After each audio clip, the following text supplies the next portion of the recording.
Hello. Thank you very much for joining us this morning. And it's a delight to be here and to share with you the most important lessons I've learned from spending a third of my adult life, about 3 months a year, every year, in Europe, running around, making mistakes, taking careful notes, losing my traveler's checks just to see what'll happen, getting ripped off and celebrating because they don't know who they just ripped off. I'm going to learn that scam and take it home and share it, and distill that into a talk where you can learn from my experience rather than your own and have a better trip. So thanks again for being here. And the challenge for me is to keep it into this wonderful ship-shaped 45-minute package, okay?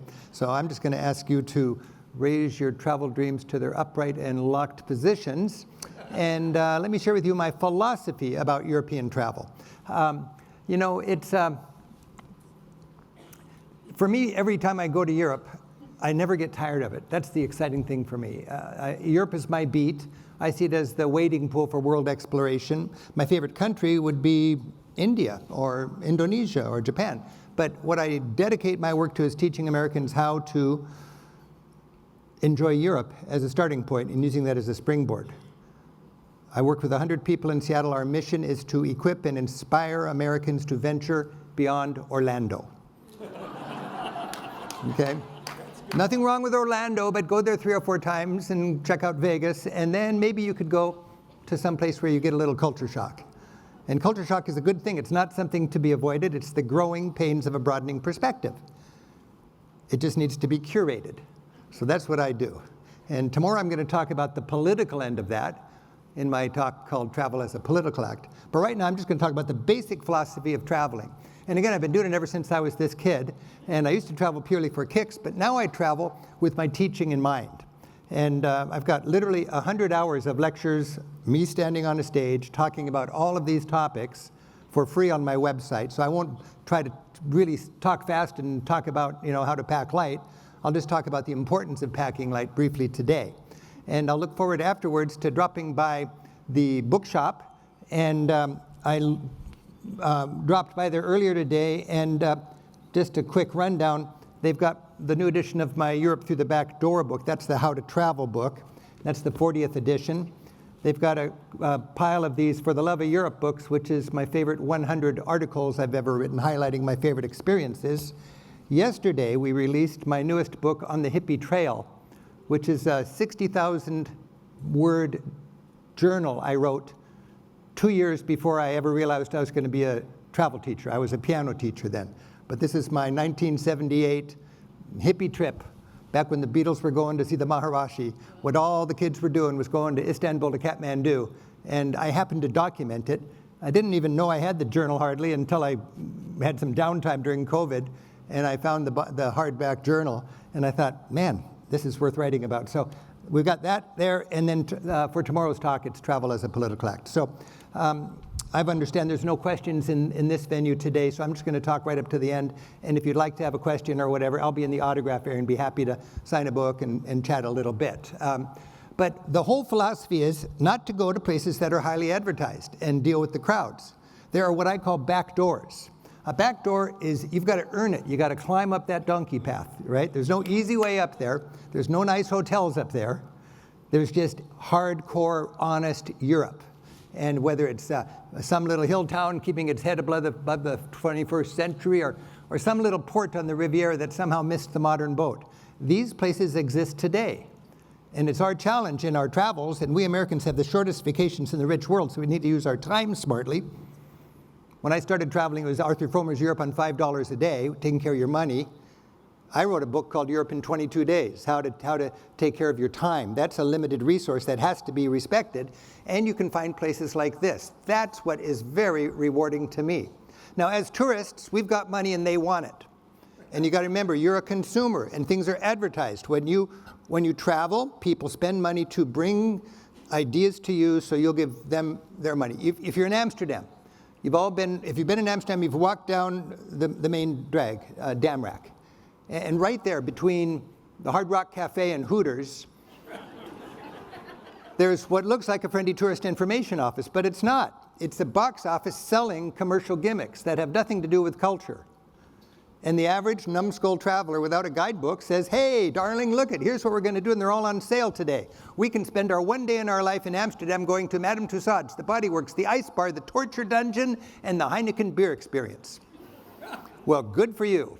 You're one of the masses of tourists that just get suckered into these little gimmicks, and you miss the real quality experiences that can give you a transformational travel experience and come home with that most beautiful souvenir, a broader perspective.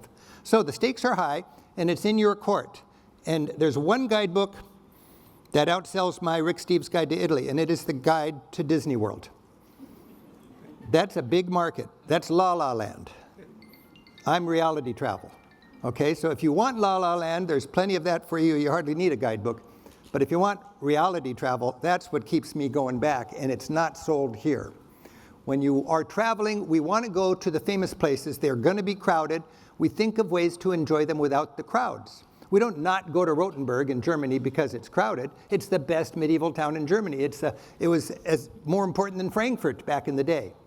But today it's just a cute little cobbled shopping wonderland for tourists. But if you're there in the middle of the day, you're shopping those cobbled streets with all sorts of big bus tourists. If you spend the night and you're out late and out early, it's a wonderland, especially if you know a little bit about feudalism. You can go to Venice and complain about the crowds, or you can go to Venice and be immersed in that wonder of that town. You can think it's a million tourists, or you can see it as a small town of 60,000 people, which for centuries was the economic powerhouse in Europe. Wow, I just love Venice. People can complain about Venice. I love it because I know how to enjoy it and appreciate it, and I know how to enjoy it even now without the crowds. That's our challenge. Something else I'm really into as a travel writer and a travel teacher and a tour guide and a TV host is to remind people the more understanding you bring to your sightseeing, the more you'll get out of it. That's a pretty fundamental budget trick. People want to know, how can I get into that windmill cheaper than everybody else? No, we'll all pay $10, okay? But if you know what an Archimedes screw is, you get double the joy because you're understanding what the heck that windmill is all about. Centuries ago, the Dutch cleverly harnessed wind power. They had no other natural resources, and they had gears. The wind would kick the sails this way, gears, and it would turn that spiral thing at my feet in a way that pumped the water from down here over the dike into the sea. They reclaimed the land, turned the salty seabed into lush farmland, and became a power. That's a windmill. And with the 1 minute intro I just gave it to you, you'll know more about a windmill than almost any other tourist that goes there. So, have that attitude that I want to approach my sightseeing thoughtfully. The low-hanging fruit in ways to carbonate the travel experience is to meet people. I'm not talking about the slap-dancing, yodeling act on stage with a bunch of tourists unfolding chairs going back to the hotel immediately afterwards. I'm talking about getting away from the tourism and becoming a temporary local. First thing I ask at the hotel after finding out how do I get onto the Wi-Fi is, where do people stroll in this town? The passeggiata, the paseo, the vasca, the laps. That's where you can make the scene. Get a nice gelato and you're one of the locals right there. Wow, I just love it. And another point would be to be it's kind of cliché, you say be a temporary local. Well, yeah, be a temporary local. That means I consider myself almost like I change physically when I cross the border. I'm a chameleon. I don't care about chocolate until I cross the border into Belgium. And then chocolate is to die for. That's what everybody says. Well, maybe here. And I'll find the most beloved chocolate, maker of chocolate. I don't even know what that word is, chocolatier. Whose family's been bringing beautiful, beautiful gourmet chocolate to this community for literally generations. And I'll let her show her stuff. I'll sample it. I'll spend some money. I'll buy an assortment. I'm appreciating that culture. Ouzo. I don't even like the taste of ouzo in this hemisphere. But I don't let a day go by when I'm in Greece, on a Greek island. I don't let a sun go down without having a nice cloudy glass of ouzo, all right? So that, to me, is an example. I don't go to a Greek island and want my favorite, cocktail. I'm looking around what other people are drinking, and I'll have some of that, you see. When I'm in, I don't think I've ever brewed a proper spot of tea in this hemisphere. But when I'm in England, a spot of tea, yeah, it feels just right. I don't really appreciate whiskey, but when I'm in Scotland, I go to a place that really knows whiskey. I'll try it, I'll sample, I'll learn, I'll buy a flask, and I'll enjoy a little wee nip every night for the whole time I'm in Scotland.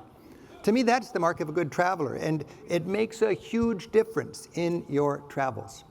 I want to talk about something that's really fundamental, and it gets right down to mobility. We need to pack light. There's two kinds of travelers you'll meet in Europe, those who pack light and those who wish they pack light, okay?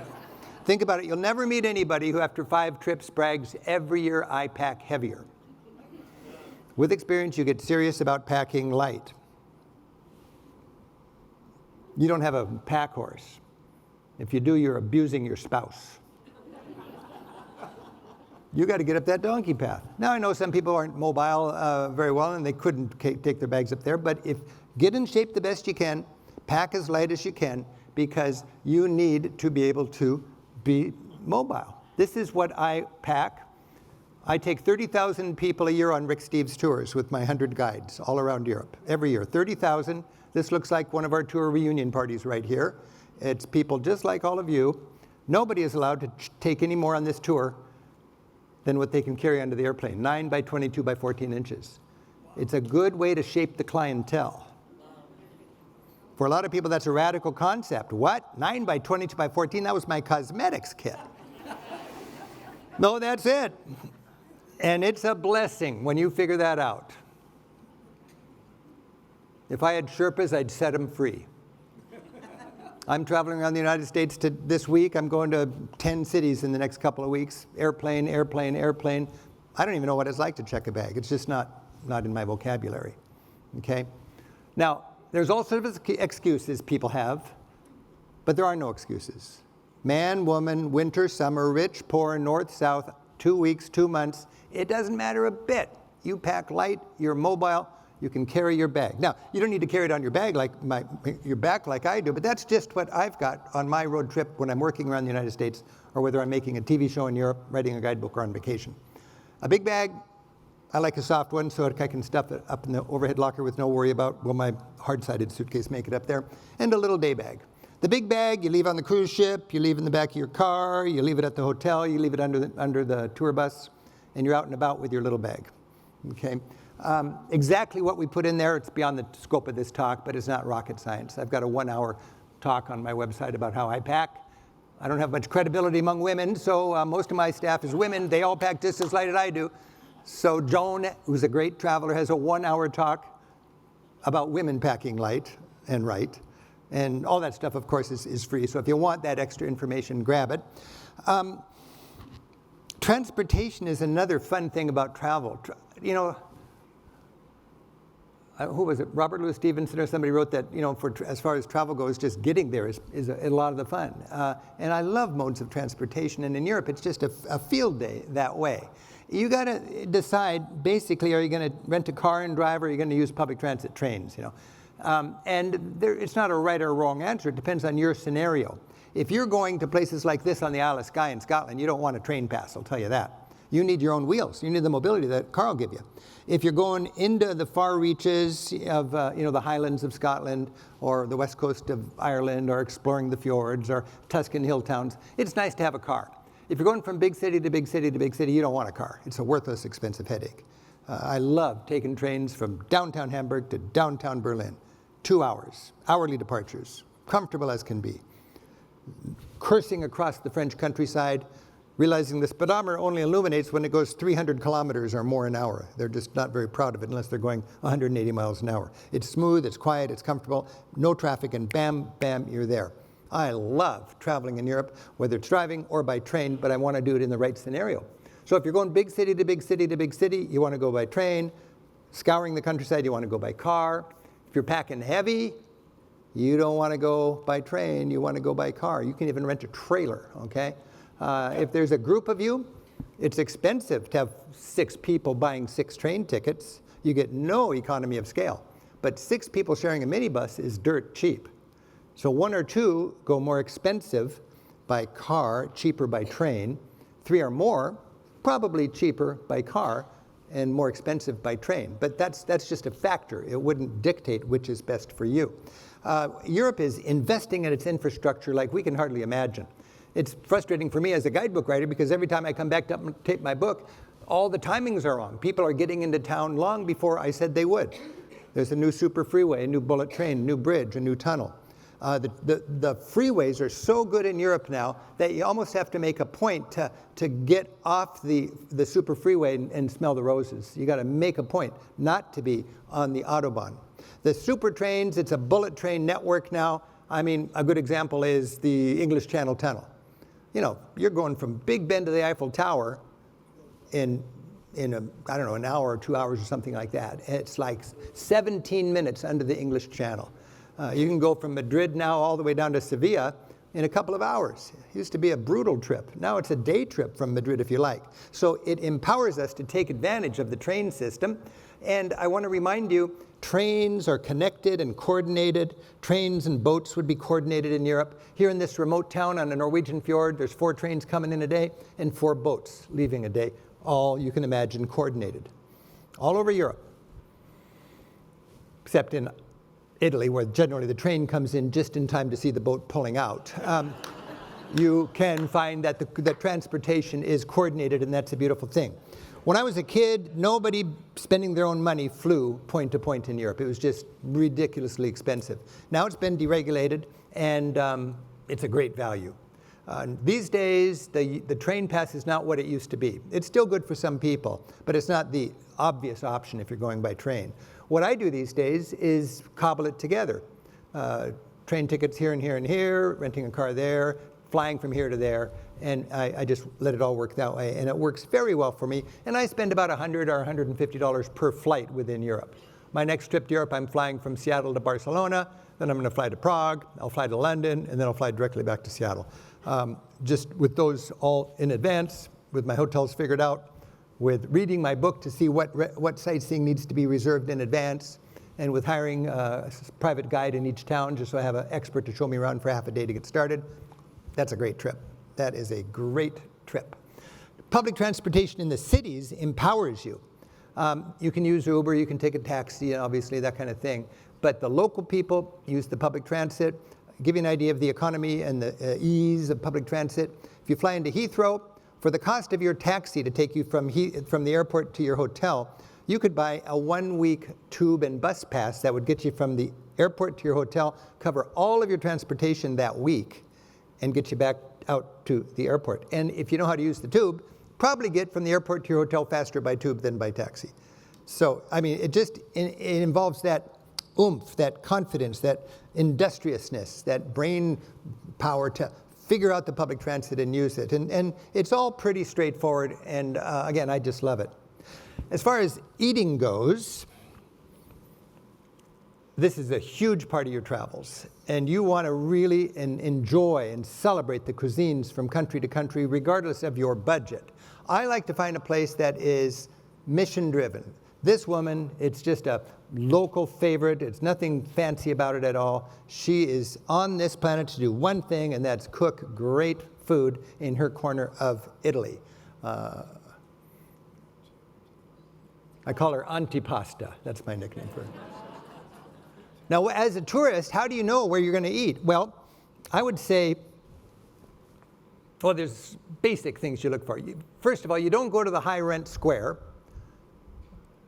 Piazza Navona, and find a place with an English sign that says in big letters, no frozen food, with a pre-printed menu in 3 languages serving a huge array of all the cultural cliches all year long, regardless of the season.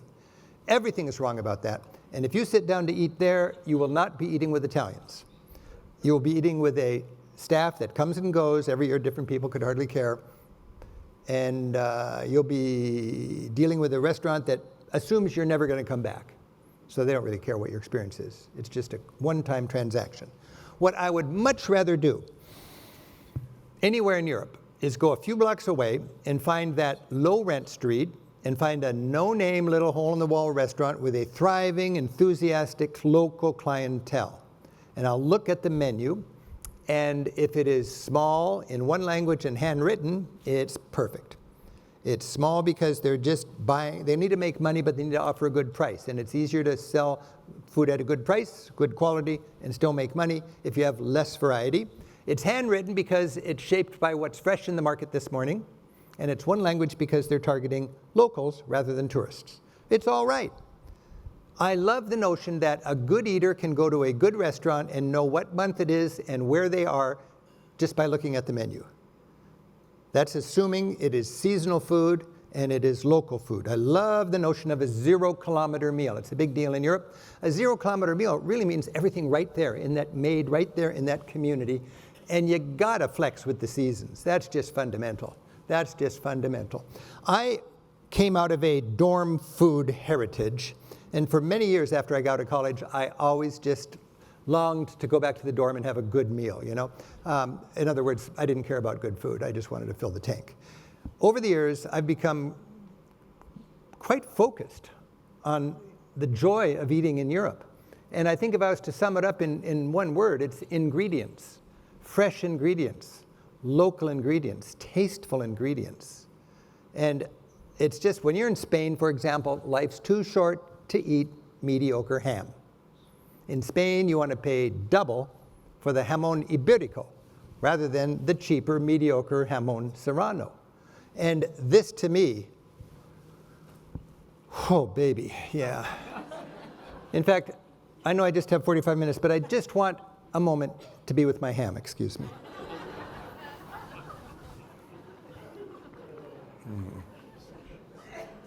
Wow, you know, you could really go through your life and not know what really great ham is. Wouldn't that be a shame? So regardless of your budget, you need to try this. As a tour guide, I was just looking at that thinking, man, as a tour guide, give me 24 slices and a group that I can just give everybody a single slice. And each person will just delicately put that on their tongue and go to a place they've never been before. You know, the ingredients, see that as a goal of yours. Eat with the season. Zucchini flowers. I didn't even know what zucchini flowers were until I went to Italy one year, and between June and October, it's on all the menus. So you hear zucchini flowers are great, and you're there in April, don't bother. Something else is great in April. But if it's on the daily menu, it's not on the push list. I used to think that was the push list. No, that's what the chef would love for you to taste and enjoy. Oh, I'm always hardcore budget. You know, I don't like dressing up and spending $150 for dinner. It's pretentious and it's just too over the top. But I like quality service. I like well-presented food. I like good cuisine, and I like to be surrounded by smart clientele, a local clientele. My goal as a researcher for top end in my guidebooks, and I've written 60 guidebooks covering every corner of Europe. When I go to Europe, I spend, I'm over there 100 days a year. A third of my time is alone with local guides researching my books. A third of the time is making my TV shows. It takes 6 days with my crew to produce one of our 30-minute public television TV shows. And a third of the time I'm with my tour company, making sure my guides are doing well and our tours are good. But when I'm there alone researching, on my schedule that I have to book everything, it says G10 and G6 every day. And that means I've got a slot at 10 o'clock where I got to get a guide, and a slot at 6 o'clock where I get a guide. My 10 o'clock guide is for daytime activities. My 6 o'clock guide is generally a food guide who will help me with the restaurant reviews. And we know what's good in each town, and that's why, in my mind, a guidebook pays for itself. It's a $25 tool for a $3,000 experience. It pays for itself on your first good dinner. It pays for itself on the shuttle in from the airport if it's any good, and if you're using it smartly. When it comes to looking for fine restaurants, I mean, I'm looking for the vegetarian, the cafeteria, the picnic, the greasy spoon, all this kind of stuff. I'm also looking for a splurge, a romantic splurge. And what I look for is not a Michelin star restaurant, but a Michelin rated restaurant. There's even a word for it in Europe, a bib gourmand restaurant. And you can find it. I have my staff knows where I'm going to be researching, and I tell them what neighborhoods I'm looking for, and they will give me a list of all the Michelin rated, but not so fancy that they're star restaurants. And you just get beautifully presented quality food without the pretense. I like a restaurant with no pretense. Every meal is an opportunity, you know. Lunchtime, it's not an opportunity to let your guard down and have an American fast food meal, you know. It's a chance to eat really good with local people, and it can be just at a deli. But I've got my go-to salads, and if you've never had a tomato in Europe, maybe you don't know what a tomato tastes like. I mean, it's amazing how tasty the vegetables and fruits can be in Europe. So I've written a lot of books, and this is just my passion. I've got 100 people I work with in Seattle, and what we do is, I mentioned, we try to help people learn from our experience so they can have smoother trips. Maximum travel thrills for every mile, minute, and dollar. I'm reining myself in because I've been enjoying all of these sessions today so far, and they're so stimulating. I just love this whole concept and this community, that you guys have created. And I've got, travel does have a political dimension to it, or if I'm talking in a church, a spiritual into it, or if I'm just thinking about how we travel, I like the thought that you can travel as a tourist, as a traveler, or as a pilgrim. And you don't need to be all or nothing of those. You don't need to be total hedonist, you don't need to be total monk, but you can mix it together. And it really gives you a much more transformational experience. And that's a lofty goal, to be transformed by your travels. But you can do that, and you can come home with a dual citizenship, a keener appreciation for what it means to be an American here, because you like that idea that you can learn about your home by leaving it and looking at it from a distance. Or you can come home with a sense that you're a citizen of the globe, a global perspective. And then when you go into the voting booth, you realize that, yeah, love thy neighbor has nothing to do with proximity. How do I really want to vote? I want to talk about that tomorrow. But right now, I'll just say we'll talk about that tomorrow. If you're not here tomorrow, you can get the book today and read it there. This is the book that just came out yesterday. And I'm very excited about this because I always thought my first book was Europe Through the Back Door in 1980. But actually, my first book was my journal in 1978 that I didn't write until this year. The Making of a Travel Writer. All of my information, like my TV shows, even this hippie book, if you don't buy it, you can actually read the actual handwritten journal screened on there, and everything we've ever done. It's available here along with lectures to develop. Let's say you want me to talk about cruising. Well, I'm not talking about cruising today, but I got a good 2-hour lecture on cruising the Mediterranean here. So that's all there if you're interested. And a lot of people like my TV shows because they're entertaining, and I like to think that, but they're also very important and helpful guides for what am I going to do there? Just this morning, somebody was asking me, what should I do in Sicily? What's your favorite thing to do in Sicily? Well, I've written a book on Sicily. I take groups around Sicily, and I've got 2 TV shows. That's 1 hour on exactly what I would do on Sicily. And you can just watch that, and you know everything I would do if you hired me to take you around. And then the book lets you do it without me. So the information's all there. What are you going to do in Scotland? I didn't know how many scripts I was going to get after my last trip to Scotland, or my trip before when I was scouting the TV show. I was hoping to get 2, maybe 3. I had so much fun. I got 3 scripts out of it, and that's an hour and a half of information, details on Scotland. But I'm just so thankful for public broadcasting and for the opportunity to take my crew over to Europe and share our passion for Europe by bringing it back home. Lots of other ways to get information. Of course, there are local guided tours. Tourist boards put them on. They can be free or they can be very inexpensive, and I just love a local walking tour. I love local walking tours so much. The very first guidebook I used in Europe was a little book called Turn Right at the Fountain, which was a collection of guided walks back when I was a teenager. I was inspired to write a book called Mona Winks. Mona Winks was self-guided tours to Europe's 20 most exhausting and frightening cultural obligations, the big museums. And that book's long gone, but it lives in my app, which is 60 guided tours that you just put me in your ear, and instead of reading it in the book, I can just walk you through these sites. It's totally free, and it's one of my favorite initiatives is to make these tours so I can share my enthusiasm for all these sites for people who would like that. So I'm just reviewing sources of information because the good traveler finds good information and then expects themselves to travel smart. If you like food and if you like culture, and if you got $100, you can take a food tour. And I find that I'm evangelical about food tours these days. I have nothing to do with them except that I take them everywhere I go. And it's a wonderful way to have an 8-stop lunch with a local expert along with 6 or 8 other tourists, and it's a lot of fun. So anywhere you go, outside of Europe, of course, and in Europe, you can enjoy a food tour if you really want to have a tasty kind of sightseeing. And people always ask me, what are your big regrets and this and that? And I think about it, and I can't think of too many regrets, but I think the biggest regret I have from my profession point of view is it took me 20 years to realize what a good value it is for me when I'm doing my research work to hire a local guide. If you look at my TV show, I always introduce my friend and fellow tour guide, Christina, or Alfio, or Agustin, or Alessandro, or Antonio, my friend and fellow tour guide. People think, you got friends everywhere. I'm just paying them to be my friends. You could have each one of them be your friends. $200 for half a day, $300 for a whole day, and you've got your local expert.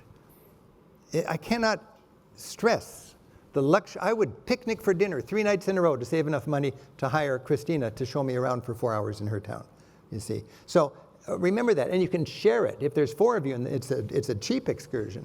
But these are all real people. They're independent, business people. They've got their website. And you can find these people, email them, they'll meet you at your hotel, and I think it's a very, very good investment.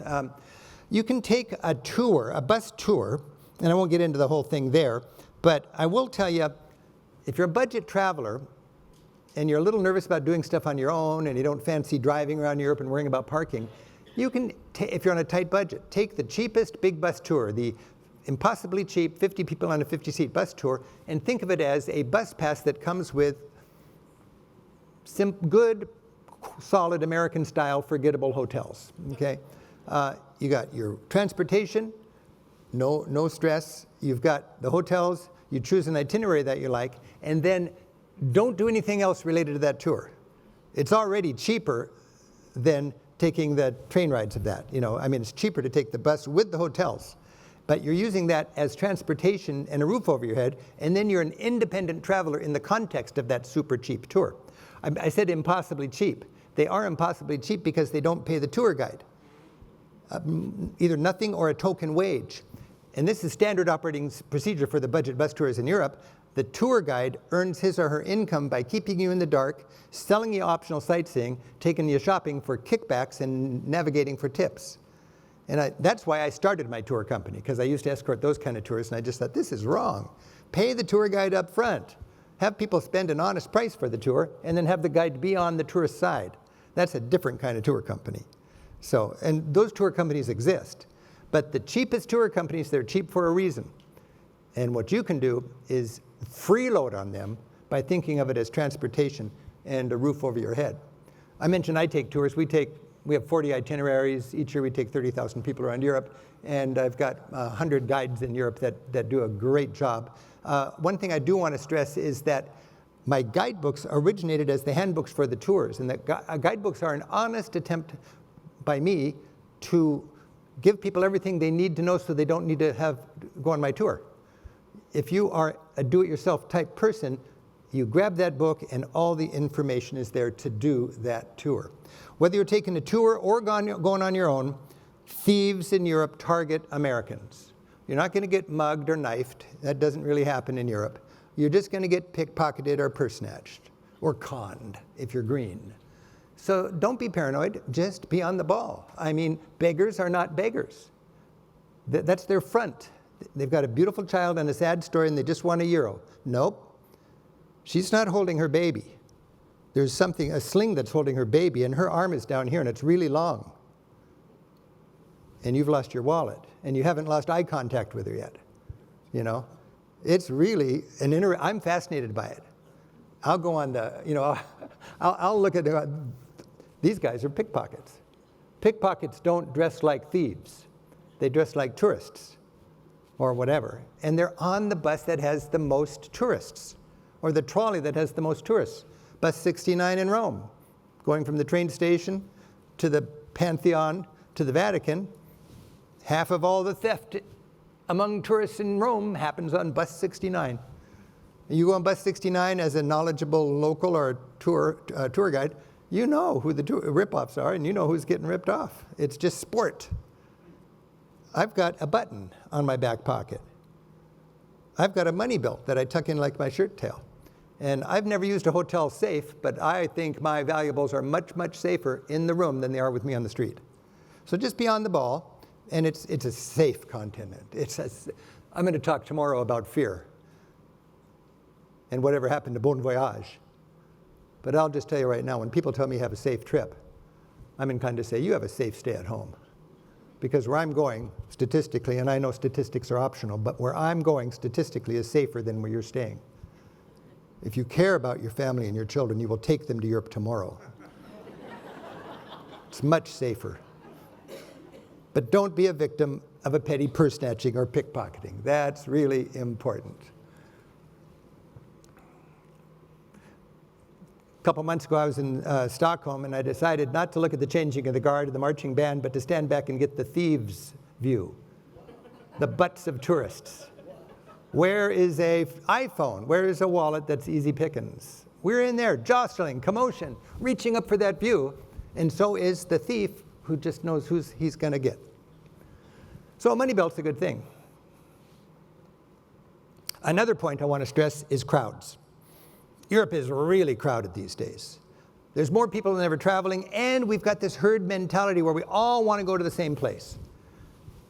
TripAdvisor, crowdsourcing, bucket lists, Instagram, it all shuffles us to the same crazy places. And then we complain about the crowds. You could take away the top 20 crowded places in Europe and it'd still be a great place to travel. If you're suffering through a huge crowd problem, you put yourself there. There's two IQs of European travelers, those who wait in lines and those who don't wait in lines. That's the Vatican Museum. This is the Pantheon. It's a mosh pit if you go in the middle of the day when the cruise ships are in. But that's a very important point, I think, is to recognize that you don't want to, you're flexible, you're an independent traveler, you don't need to go there when everybody else is up there. This is the Acropolis, the Parthenon in Athens. When I look at this photograph, it's got a soundtrack. I can hear the guard blowing his whistle saying, "Mister, it's time to go, we're closing." Because I'm always there in the last 2 hours of the day when it's just me and the ruins and a view that I can see half of all the people in Greece from the top of that little hill. When I go in, everybody else is coming out. Why is it rush hour? How many people are on a cruise ship? 3,000 tourists. They're going to Athens. What do they want to do? See the Acropolis. 4 boats in town, 12,000 tourists. 6,000 of them are heading right for this place late in the morning. And they're there until late in the afternoon. It's open till 8 o'clock. Why would you go at 3 when you can go at 6? So this is just a simple recognition that if I want to travel smartly, I'm going to be thinking about the crowds. Eiffel Tower? Sure. You go to Paris, you want to go up the Eiffel Tower. Do you want to wait in that long line? It's a good elevator, but it takes a while. Or do you want to make a reservation before you get there, like I did last time I was there, and then you get there with your appointment, 3 o'clock, and you have to walk that whole frustrating line of empty stanchions. It almost makes you in a bad mood until you realize what the alternative is. You get to the front and the man says, "Oh, you've got a reservation, come with me. Have a good visit." And then you go up and you're down before this guy is there simply because you had a reservation. When I left, I walked that whole line. I looked at every person in that line. Not one of them had the Rick Steves Paris guidebook.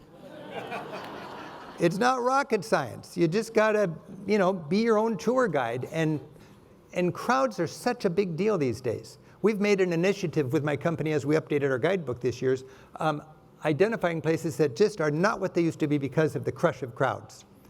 And now we are finding alternatives to them. Positano on the Amalfi. It's in every movie star's dreams or wannabe movie star's dreams. It's so greedy. It's so crowded.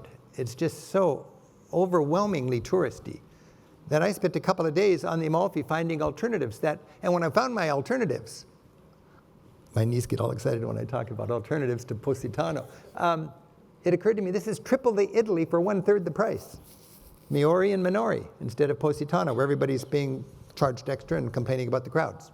You can enjoy Europe without the crowds. I do want to remind you, one of the takeaways from the pandemic is that places learned how to control crowds by making you reserve a timed entry, and they like that, so they keep it. And there are lots of critical sites that don't even have a box office anymore. You cannot buy a ticket there.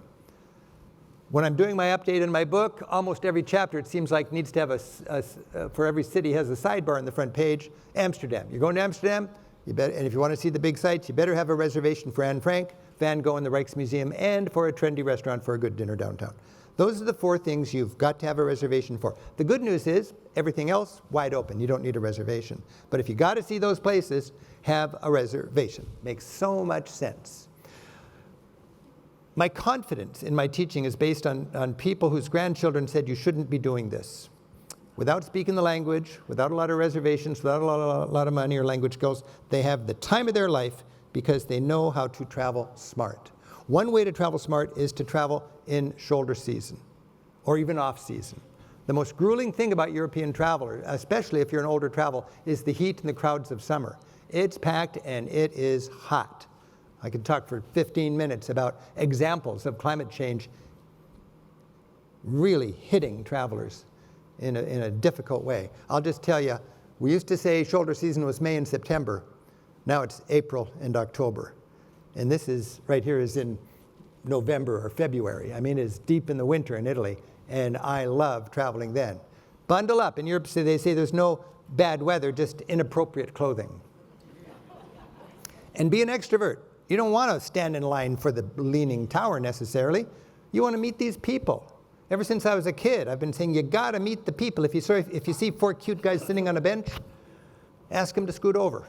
Nothing's going on. And I've been doing that literally for decades, and it works. These guys probably still remember me, that American with short pants. How could a grown man, have short pants? Yeah. But that's where you want to be. You want to be hanging out with the locals. And that's what I just love about this kind of travel, this opportunity for all of us to have these dreams of European travel and realize that we do have a very short vacation. We want to stretch our dollar in our travels, and we can do that whether you're going on your own, and that means equipping yourself with a good guidebook, or whether you're going to take a tour. It's the same sort of thing. You just got to decide, do I want to be my own tour guide, or do I want to pay a little extra and have somebody else do the guiding for us? And that's what we do with my 100 colleagues in Seattle at Rick Steves Europe. I love the notion that it's never too late to have a happy childhood. I love the idea that we don't have to act our age, because I think we're all young at heart and we're just not quite as able to take risks and swing from the vines like we used to. But we can still have that magic experience. We can still have that hippie trail experience if we want to. And that's what I'm enjoying doing. The culture, the high art of Europe is better than ever. It's more vivid than ever. It's more thoughtfully displayed than ever. The artisans would love to show you their work.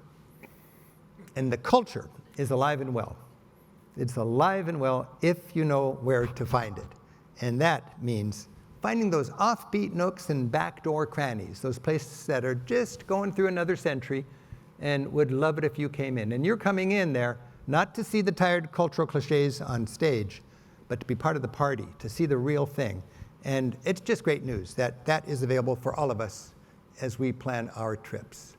All right. Hey, well, it's been a delight to be here with you, and thank you very much.